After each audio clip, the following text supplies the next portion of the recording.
Your dog is trying to tell you something, and almost every owner on the planet completely misses it. Right now, in this very moment, if your dog has ever walked out into the yard, lowered their head, and begun quietly eating grass, you witnessed something far more profound than a strange quirk or an upset stomach. You witnessed a message, a biochemical signal sent across 15,000 years of shared history between your species and theirs. And if you don't understand what that message means, you are leaving one of the most important conversations of your life completely unheard. Let's start with what science actually knows, and then let's go somewhere even deeper than science can reach alone. The first thing every veterinarian will tell you is that grass eating is normal. Roughly 79% of dogs do it. Studies confirm it. Surveys of dog owners across multiple continents confirm it. Your dog is not broken. Your dog is not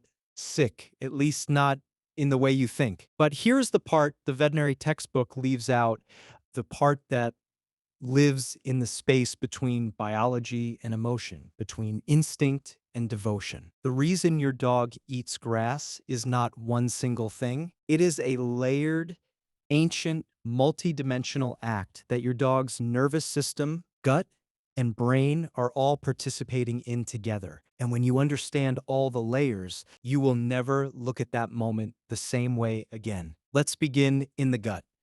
Because before your dog became your companion, before they curled up at your feet and learned your name, they were hunters. Their ancestors, wolves and proto-dogs moving across ancient landscapes, consumed entire prey animals.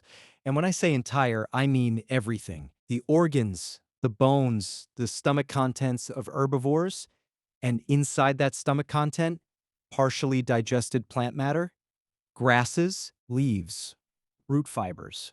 So, at the most foundational biological level, plant material was part of the ancestral diet. The gut microbiome of a modern dog still carries ancient instructions. It still recognizes certain plant compounds as signals to regulate, to cleanse, to restore balance. When your dog eats grass, part of what is happening is an ancient biological program running exactly as it was designed. The body says, something is off, and the body reaches for what it has always reached for. Now, here is where the neuroscience becomes extraordinary. Inside your dog's gut lives what scientists now call the enteric nervous system. It is so complex, so independently functional, that researchers have nicknamed it the second brain. This network of over 100 million neurons lines the gastrointestinal tract and communicates directly with the brain through the vagus nerve, one of the longest and most powerful neural highways in the mammalian body. When your dog's gut is inflamed, gassy, acidic, or imbalanced, this second brain sends distress signals upward through the vagus nerve and into the limbic system, which is the emotional and instinctive center of the brain. This is not a slow or subtle signal. This is an alarm. And the brain responds by triggering behaviors designed to bring relief. Grass eating is one of those behaviors. The specific fibrous structure of grass blades can stimulate gastric contractions, encourage the movement of trapped gas, and in some cases induce vomiting to expel whatever the body has flagged as harmful. This is not random. This is your dog's biology executing a 15,000-year-old protocol for self-repair. But here is what stops most people from understanding the full picture. The majority of dogs who eat grass, studies suggest somewhere between 68 and 79% do not vomit afterward. So if grass eating were purely about inducing vomiting, the numbers would not look like that. Something else is happening, something additional, and this is where the story becomes not just biological, but deeply emotional. Think about what happens in your dog's brain when they feel unwell. When cortisol, the stress hormone, begins to rise, when the body is uncomfortable and the nervous system is on edge, in that state, your dog cannot verbalize distress. They cannot sit across from you and say, I feel terrible right now, I need help. they have no words. What they have is behavior. What they have is instinct. What they have is a body that has been shaped by millennia to seek relief through the environment around them. And in a domestic setting, that environment is your yard, your grass, the ground beneath them that smells like safety because it smells like you, like your home, like everything they associate with security and belonging. There is something even more remarkable happening at the sensory level. Dogs possess a structure called the Jacobson's organ, also known as the vomeronasal organ, located in the roof of the mouth and connected directly to the brain's hypothalamus, the region that governs emotion, memory, and hormonal regulation. When your dog presses their nose into the grass, when they move slowly through it, selecting certain blades over others with a precision that looks casual but is anything but, they are sampling a chemical library stored in the earth. Soil contains microbial compounds, decomposed organic molecules, mineral signatures, and trace elements that the Jacobson's organ can read like a language. Some of these compounds, specific terpenes, certain soil bacteria like Mycobacterium vaccae, have been shown in peer-reviewed research to trigger the release of serotonin in the mammalian brain. Serotonin, the very same neurotransmitter that humans take antidepressants to regulate. Your dog is, in their own ancient way, self-medicating, not metaphorically, biochemically, literally reaching into the earth for calm. And now I want you to sit with that for a moment, because this is where biology becomes something that feels almost like poetry.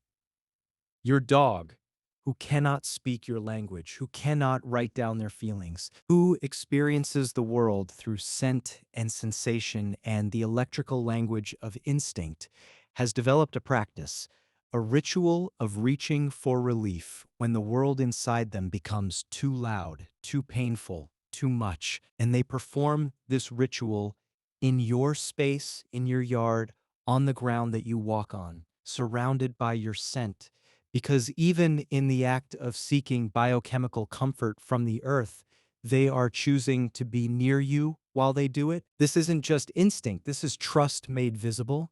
This is your dog saying, in the only language their body knows, I am not okay right now, but I am here, and being here near you is part of how I survive this. Now let's talk about anxiety. Because grass eating is not exclusively a physical phenomenon.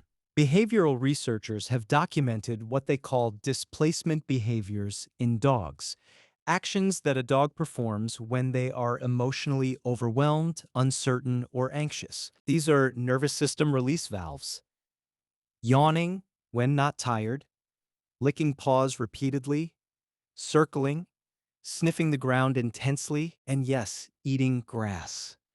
When a dog is in a state of elevated cortisol, when their amygdala is firing because of a change in routine, because of an unfamiliar visitor, because of a sound that didn't feel right, because you seemed different today, quieter, sadder, more tense, the nervous system goes searching for something to do with all that activation. Grass eating becomes an outlet, a rhythmic, repetitive, grounding behavior that brings the nervous system back down from the ledge. Think about what repetitive, rhythmic actions do for the human nervous system. Rocking, knitting, humming, chewing. We know from neuroscience that these kinds of actions activate the parasympathetic nervous system, the rest and digest mode that counterbalances the fight or flight response. Your dog's nervous system is not fundamentally different from yours.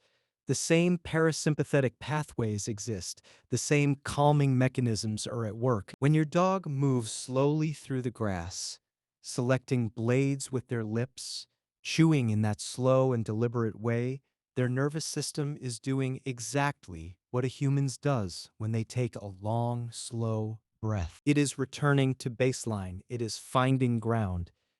And here is the part that should change the way you look at your dog forever. Research in canine cognition, including groundbreaking MRI studies conducted at Emory University by neuroscientist Gregory Burns, has confirmed something that dog owners have felt in their bones for thousands of years. Dogs have functional emotional responses, real ones.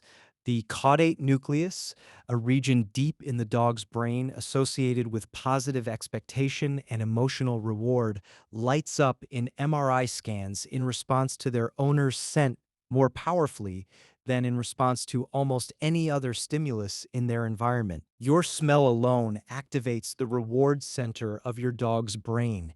You are neurologically encoded into them as the source of good things, of safety, of relief. You are their anchor, their secure base, their entire emotional infrastructure. So when your dog is eating grass in your yard, in your presence, what they are doing is not separate from their relationship with you. It is embedded in it. The ground they stand on belongs to you. The air around them carries your scent. The space itself is defined by your existence in it. Even their act of self-soothing is performed within the sacred geography of your shared life. This isn't a habit. This is a declaration. A declaration that even in discomfort, even in the quiet suffering that they will never be able to explain to you, they choose to remain inside the boundary of your world. Because your world is the only one where they feel safe enough to be vulnerable. Let's talk about what you should actually do with this knowledge. Because understanding is powerful, but transformation is the goal. First,